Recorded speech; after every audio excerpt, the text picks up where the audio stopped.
that even mean, Bowers Game Corner? Ahoy there, YouTube! I'm back again for another episode of Skip the Rules, and today we're skipping the rules for Battle Plans Air Force. This is for 2 players, ages 8 plus, take about 30 minutes to play. And in Battle Plans Air Force, this is a Stratego-like game. We're going to start off the game by taking one of your 2 colors, either being blue or gray.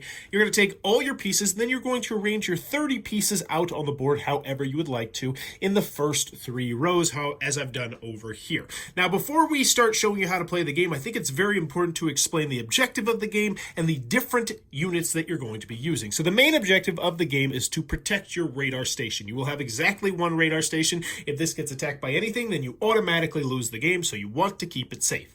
Next, you're going to have Patriot missile batteries. These will also not have any numbers on them. And here's a helpful hint for you. All the pieces that don't have numbers cannot move at all. The rest of the pieces can move, but the ones without numbers cannot move ever.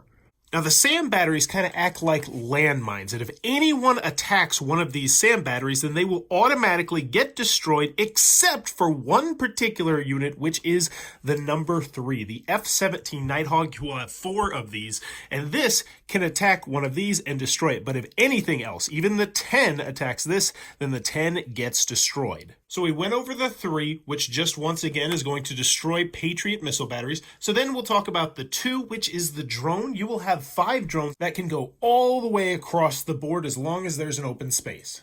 So as I'm about to show you, you normally can only move 1 space. However, with this guy, you could go all the way up to there if you would want. I don't know if that's really a good move, but you could. Last but not least, you will have 1 AWAC, which is your number 1. In any one of your pieces that are touching the square, either horizontally or vertically, not diagonally, of your AWAC has an increased firepower of 2. So if our AWAC was right here, this would actually be a 9, a 6, and a 7.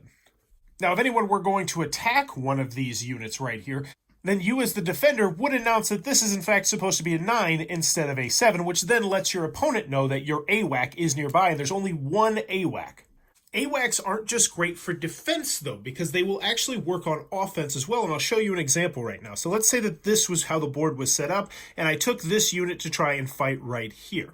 The AWAC has the ability to actually follow this unit and go into their old space, and now this would be a 9 versus their 7. This is extra good, though, because normally when you get a tie, that means both units are destroyed, but the AWAC came up big right now.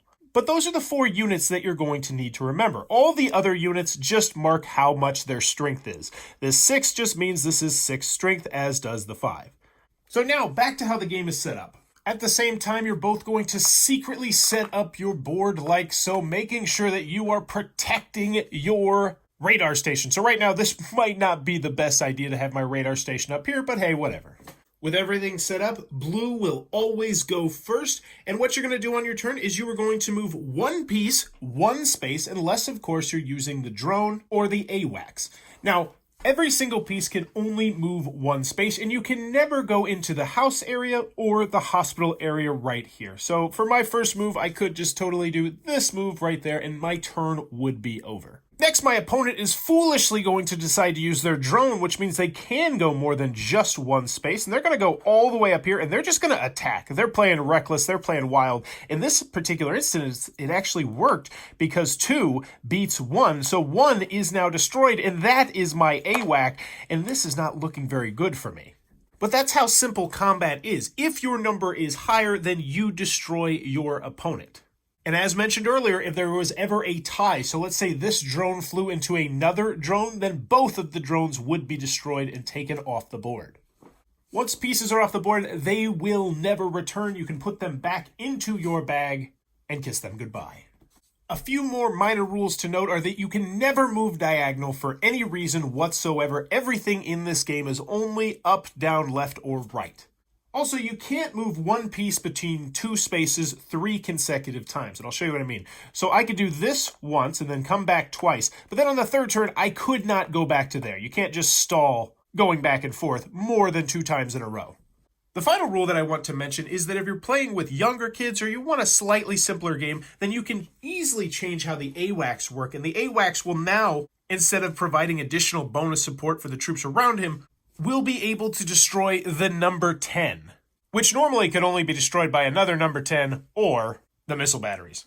However, that is an optional rule to play with if you feel like the AWACS are a little bit too confusing.